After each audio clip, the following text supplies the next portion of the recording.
Pero syempre bago po tayo dumako sa ating pong mga issue at mga balita, ito po muna ang ating food for the soul and food for the spirit.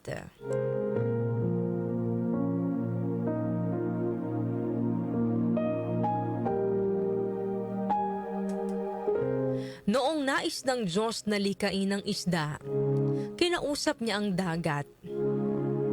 Noong nais niyang likhain ang mga puno, kinausap niya ang lupa. Ngunit noong nais ng Diyos na likain ang tao, tumingin siya sa kanyang sarili at sinabi ng Diyos, "Lalalangin ko ang tao ayon sa aking wangis at larawan." Kung ilalabas mo ang isda sa tubig, mamamatay ito. Kung aalisin mo ang puno sa lupa, mamamatay din ito. Ganon din ang tao. Kapag napahiwalay siya sa Diyos, mamamatay siya. Ang Diyos ang ating natural na kapaligiran. Tayo ay nilikha upang mamuhay sa Kanyang presensya.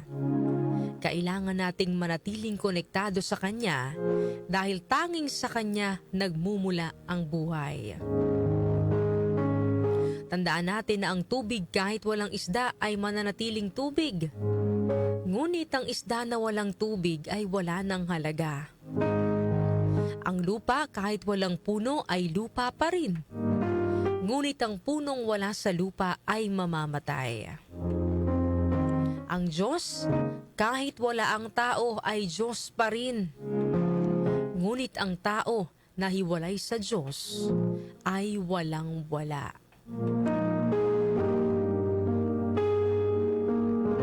Sabi nga mga kanyusik, tayo raw pong mga tao ang pinakapaborito ng Panginoon sa lahat ng Kanyang nilikha.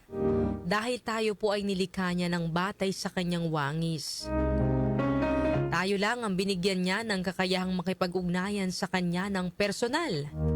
Tayo ang binigyan niya ng isip para makaunawa, puso para magmahal, at espiritu para makadama ng presensya niya.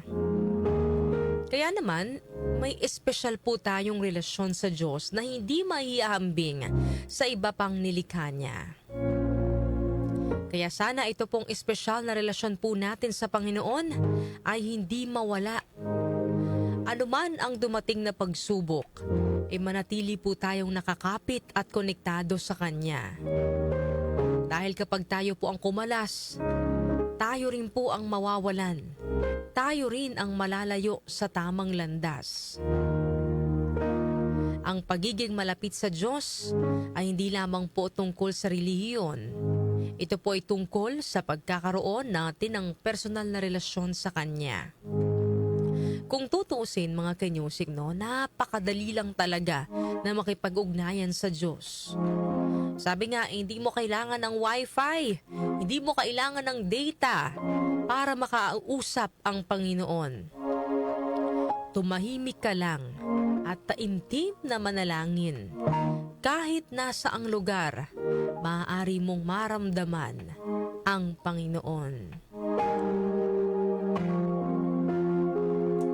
Sabi nga po sa John chapter 15 verse 5, I am the vine, you are the branches. If you remain in me and I in you, you will bear much fruit. Apart from me, you can do nothing. Kaya mga kanyusik, huwag nating kalimutang lumapit sa Kanya araw-araw. Dahil sa presensya ng Panginoon, doon lamang tayo tunay na nabubuhay. Yan po ang ating food for the soul and food for the spirit ngayong araw po ng Lunes.